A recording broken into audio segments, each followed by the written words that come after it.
that's A marketing myth. campaign can't think that far ahead. They're thinking about the immediate moment. They're trying to win now. They're not thinking about then or in the future. But Yeah.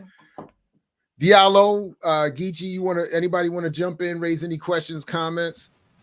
Well, I'm just gonna have to confess I'm one of the mudslingers and infighters as far as the reparation movements go, because and one of the reasons, yeah, I name call and yeah, I be in Twitter and calling people out and pointing fingers and naming names because I think there is a very real distinction between reparations and what I call prosperity politics.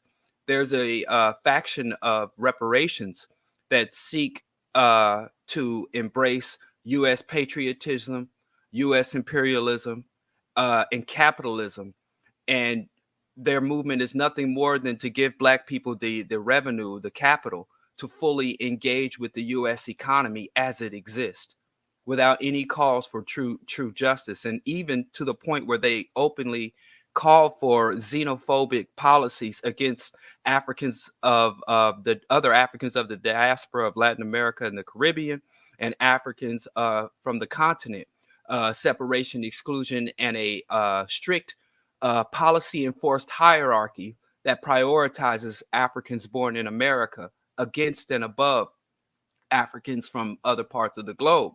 And, you know, to me, that is not reparations, you know, as I was taught by, you know, Conrad, the late Dr. Conrad Warrior, and Bill Grace and National Black United Front. So, yeah, I think that has to be confronted.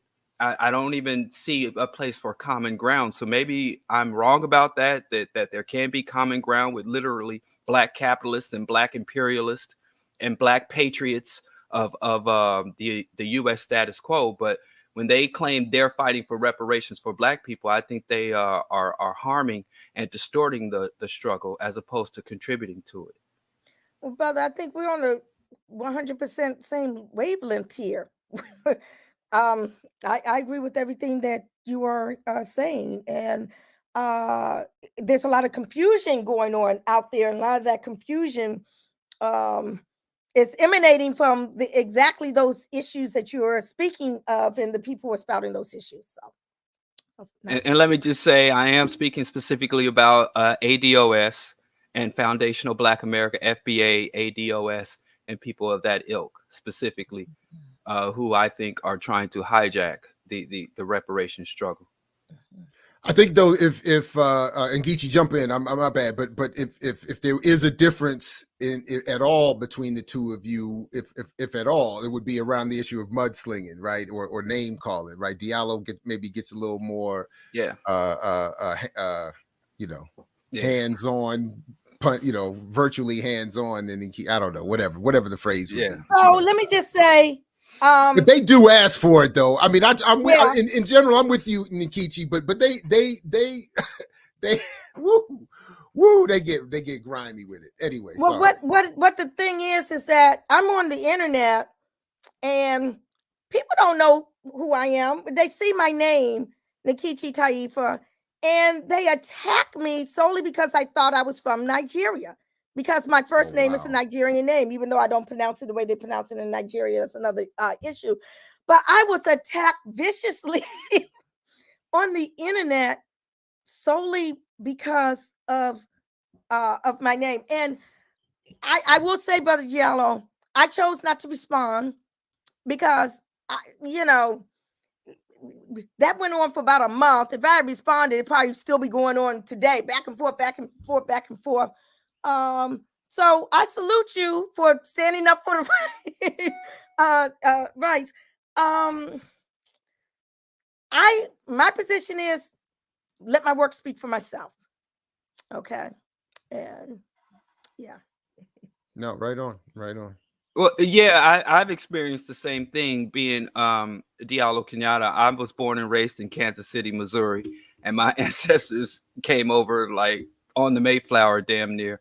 We've been here for so goddamn long, but I do engage because I see that the what I call prosperity politics, which is basically a bastard of prosperity gospel, it's very lucrative and attractive what they're selling to a lot of impoverished and struggling African people. There's this notion of a windfall that will enable us to fully, it's economic integration essentially, fully become full-scale Americans and enjoy all the spoils of imperialism and all the spoils of America first nationalism.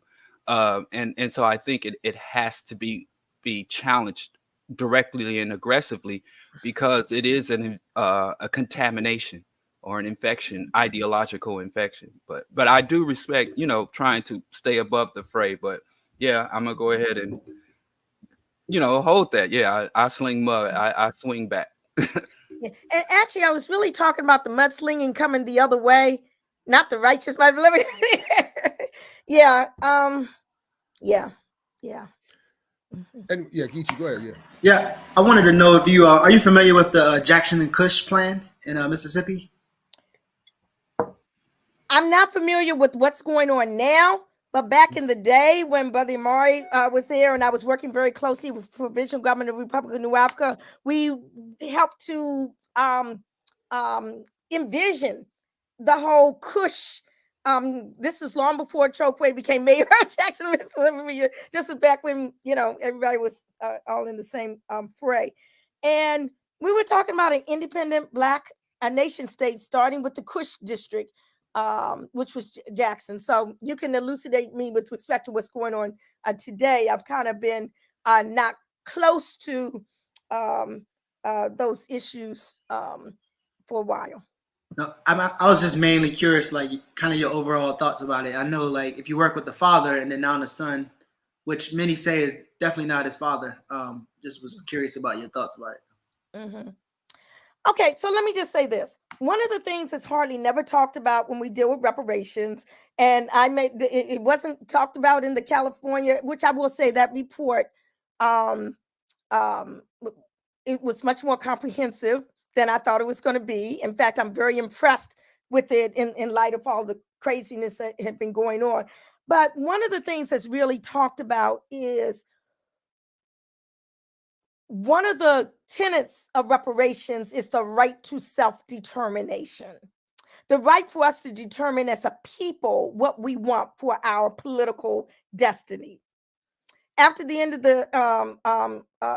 the Civil War, when our human rights were recognized by this country, we had the right to a number of different options as to our political future as part of a reparatory justice framework. Those options were, number one, repatriation, to repatriate back to Africa where we were snatched and kidnapped,